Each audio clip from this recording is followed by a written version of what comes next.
Hi everyone, welcome to the channel. So this is going to be my first video and I want to show you how I do my editing. And here's a photo I took in Central Park right before the COVID-19 stay-at-home order. So right here we have a before and after photo, and I'm going to guide you in how to edit that using Lightroom. Most of my editing is using Lightroom just because it's simple, convenient, and doesn't take too much time. So let me reset this. I'm gonna show you my process. Okay, so here we go. So this is the original photo. And first thing when I look at this is it is crooked. It is bent. So let's fix that, right?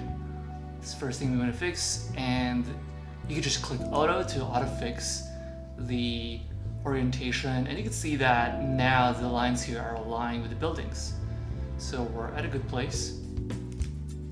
And the second thing is, because I shoot portraits and it's on Instagram, I want my subject to be as visible as possible. So I just want to give that a little bit more detail. And I press shift in order to maintain the aspect ratio. So here we are, and let's take a look at that.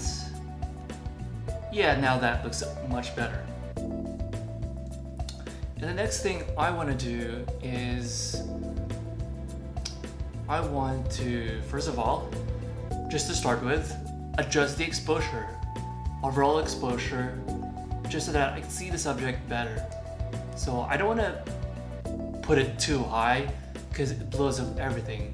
So right now I feel good about 0.45. And the way I edit my photos is I start from the top and go down to the bottom. So as for the temperature, let's try to play around with it a little bit. So I kind of like the feeling I get when it's a little more sunny but not too sunny. So here we see a little bit of warmth and a bit of cold. Yeah, this is perfect. This reminds me of that specific time when I took that photo where the sun was setting, so there's a little bit of golden glow in the background. As for the tint, sometimes I don't even touch a tint because it doesn't help my photo that much. In this case, things are a little bit green, so I'm just gonna add a little bit of that. So notice how it's very subtle. So I just added to about 11 and we're good there.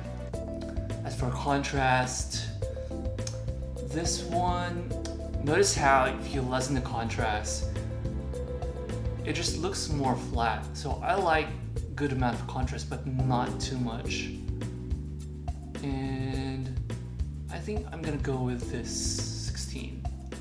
As for highlights, we want to reduce the highlights to give more details to the sky in the background. As for shadows, we want to remove a little bit of it, but not too much. So here's good.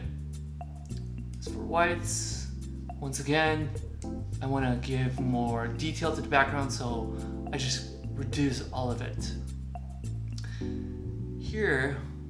Here's the thing. For blacks, notice how if I increase the blacks, then I can see the subject clear.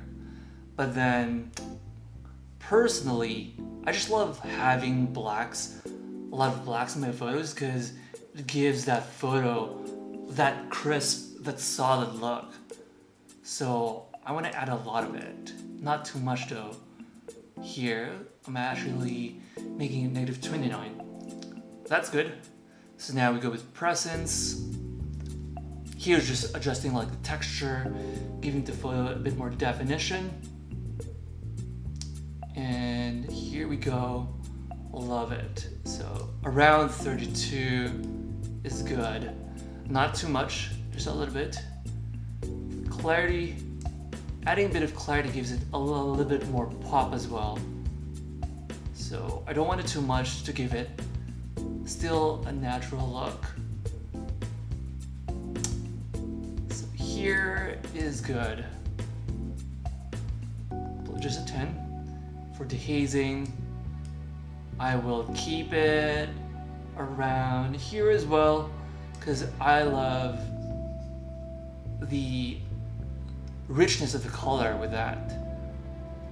As for vibrance, this one's a little tricky.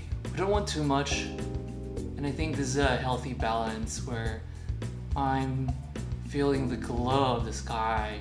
Yes, around plus 25, maybe more like plus 23. I tend to like to make things subtle. So I think 16 would be a good subtle balance there. For saturation, increasing the saturation too much tends to ruin the skin tone. So I don't want to change it too much. Just plus 3 is good enough. Now with the tone curve, here's usually the magic trick of making your photos look much better. And as for this one, first look I noticed is the midtones, like the skin, the other colors are just kind of dark, so I want to raise that up a little bit. Yes. And for the rest, like the sky, does not have to be that bright. I guess I could keep it there. So I'm just adjusting them little by little to okay. I like this. I'll keep it there. And now we're going more to the darker section. So I am giving my subject a bit of a pop, but I don't want it to blend with the background, so I think here is good. Here is good as well. This is often tricky to adjust, and it usually just requires a little bit of experimentation. So we'll crush the blacks a little bit, but just a little bit. And I like this. We could stop with that. So let's compare the before and after. Much better. And we'll go back to the HSL a bit later. As for split toning, I usually like to add some shadows to my photo just to give it kind of a unique look. So usually I just do it by experimentation, but here, this blue is looking really nice. But let's experiment a little bit. So we have here where things are a bit more golden, and here things are a bit more blue. And since the background is already so golden, I'm gonna lean more towards the bluish shadow. So here's good, just subtle, just subtle. For highlights, let's play around with it as well.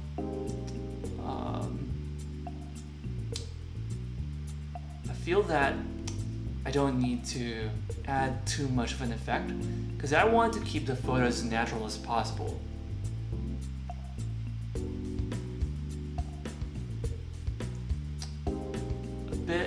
I think a bit more of that golden glow looks good,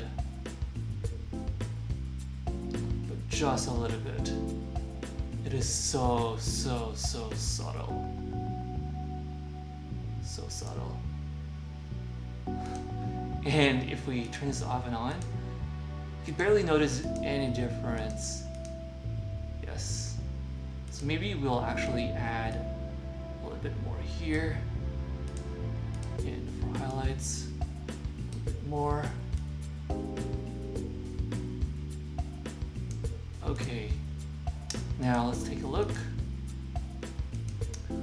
Yeah, it sort of just evens the colors out a little bit by doing this. Awesome. Now let's head on to the noise reduction. So what this does is it cleans out the face a little bit, just gives it a smoother feel to it. And I don't want to make it too high because it'll just look unnatural, and I don't like, in general, I just like having no grain. I think it looks more modern. And I tend to like a bit of adjusting the blue primary a little bit just to give it more of a orange and teal look. That's too much, looks unnatural. So -10 looks good. Does that make a difference? 16. Yeah, this looks good. I like it. Now let's actually do a little bit of skin retouching. So I like to use this tool, which is a clone stamp, kind of a clone stamp. And for this one, I will, let's take a look at what it is called actually, spot removal. Okay, we're both learning here. And now let's use the heel instead of clone, because heel tends to give it, tends to be less jarring. So I'll do that. Let's remove this. Notice that I'm using the opacity of 88 as well, so that it's not like a complete replacement. There you go. Just to give it a more smooth transition. Now the hair looks good. Now let's remove some blemishes there.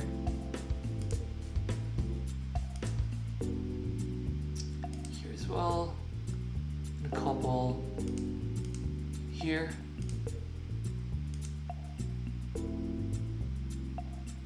Okay. And that looks pretty good. And then let's do this one a little bit. Notice how it copies the eye, so I'm going to get rid of that. Now that looks good. In this section, I just want to get rid of some of those under eye bags.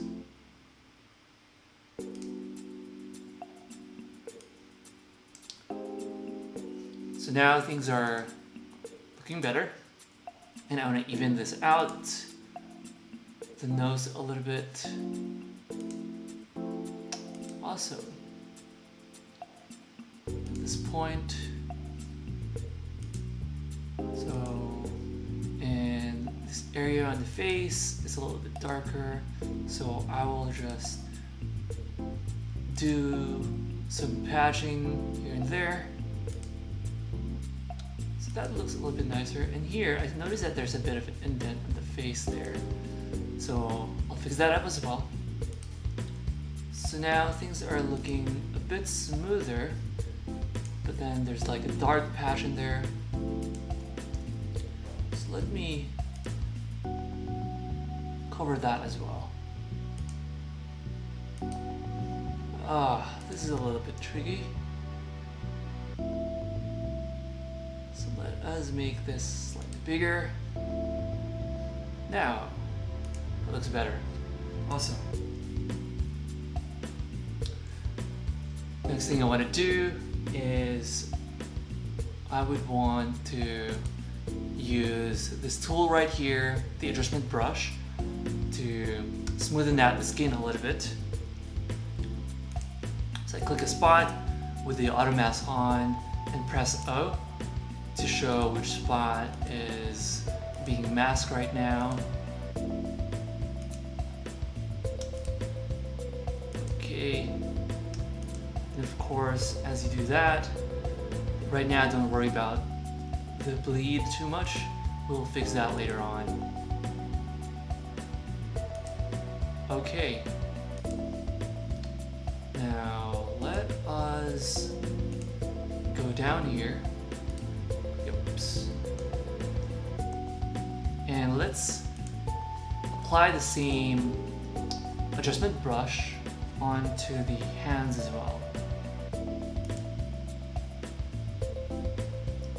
Okay, and here's on the other hand, just to make things consistent. Now let's use the erase to remove any sections that are bleeding through that we don't want to affect for our skin tone change.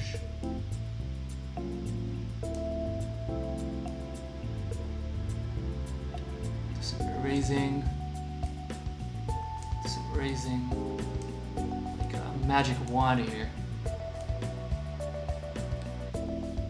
Can I just say that this feels like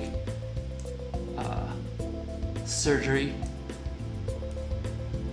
In a way that your hand needs to be really careful and not make mistakes here.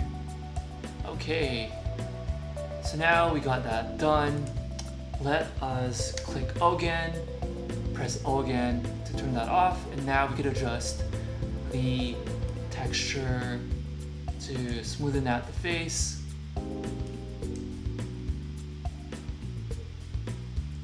Yeah, that looks good. And just clarity a little bit.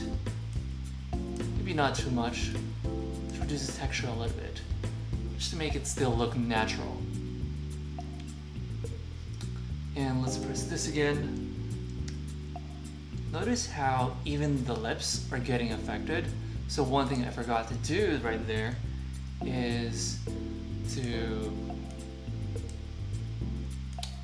remove the masks on the lips. So let's press this, let's press O to see where it is. Then let's get rid of the lips, because we want the lips and the eyes to be sharp. Okay,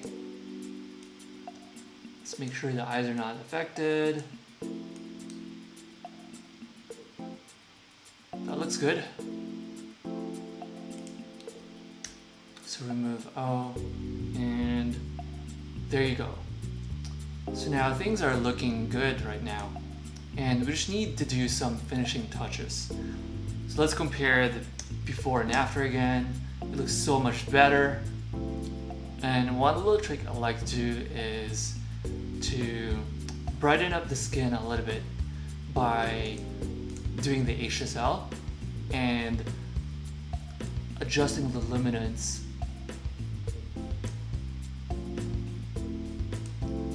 So here, just luminance to like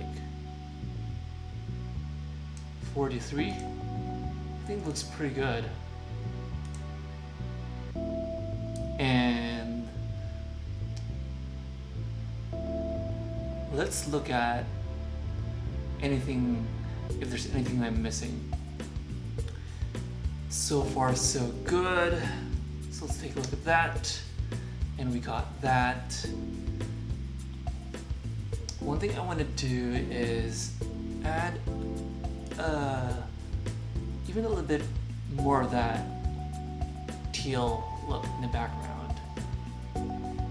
So I think for that I'm gonna have to adjust the highlights, perhaps the blue right here. Notice how the sky is changing, but let's just make it very subtle. So I think Active 3 is good, and brightening things up a little bit.